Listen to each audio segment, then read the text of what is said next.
What is going on, Jerome's? So, full disclosure, we're recording a couple of these draft profiles a couple of days in advance as Daddy is headed to an undisclosed location.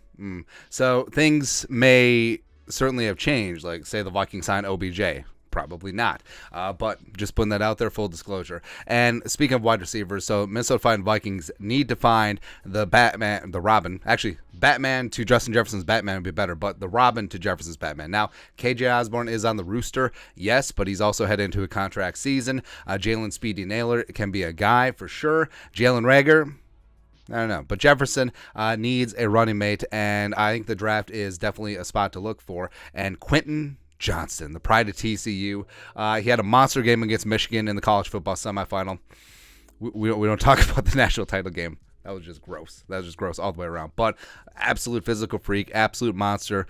Some people see him as a top receiver in this class, and I think the Vikings need to consider him at 23 if indeed he is still there. So let's talk about the pride of TCU today. Background, only 21 years young, 6'2", 208, true junior, former four-star recruit from Temple, Texas, originally committed to the Longhorns, but then flipped his commitment to the Horned Frogs, took his talents to Fort Worth and busted out in 2022 with a 60-catch, 1,069 nice receiving yards season, as well as 6 touchdowns. Max Dugan's BFF as the Horned Frogs made a national title game appearance, and we'll just leave it at that. Yeah. Only jumped at the combine was amazing in the broad jump and vertical jump. As you can see, he is a bit of a height, weight, speed specimen. I'm not concerned at all about his testing numbers.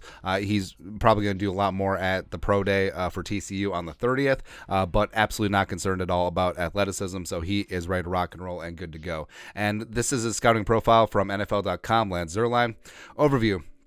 Height, weight, speed prospect with the physical traits and upside that might have teams willing to overlook some of his inconsistencies on tape. Johnston is a long-striding vertical threat who can open up and separate when allowed to keep his feet moving in space. His elevation and catch radius create an expansive target area down the field, but his overall success rate on contested catches is way lower than it should be for a receiver of his size. Johnston needs a specific route tree, but will improve in that area at the next level. He will benefit from a more accurate deep ball quarterback. Rude, but still feels more like a good wide receiver 2 than a high volume wide receiver 1. And that's this wide receiver class where I don't see a true blue alpha dog wide receiver 1, but I see a lot of great wide receiver 2s and 3s, which is great because the Vikings already got their alpha 1. So now looking for wide receiver 2, wide receiver 3. And Johnston, physically impressive. Like if you were casting a movie called Football and you need a wide receiver, Quentin Johnston would be your guy. 6 catches for $163 and a touchdown against Michigan in the college football playoff. Had that great run after catch on a drag route.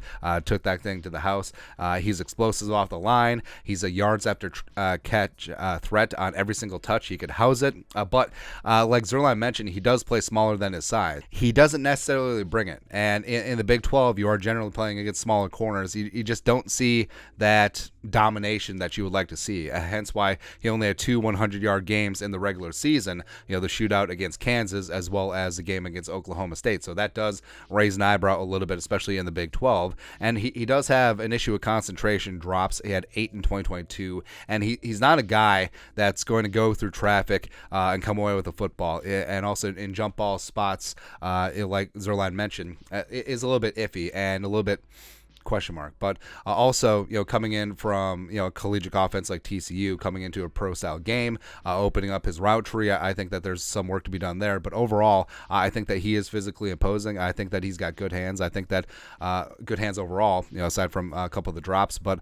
also, I think that there's a lot to work with. And getting him in a wide receiver room where you do have Justin Jefferson, where you do have Keenan McCardle, where you do have KJ Osborne, I think will only help speed up his growth. And also, coming into a team like the Vikings, where Johnston obviously wouldn't have to be wide receiver 1, since you do have Justin Franklin Jefferson, and there'll be a lot less pressure on him versus if he went to a team that expected him to be the best wide receiver, be the wide receiver 1, be the Messiah on the outside.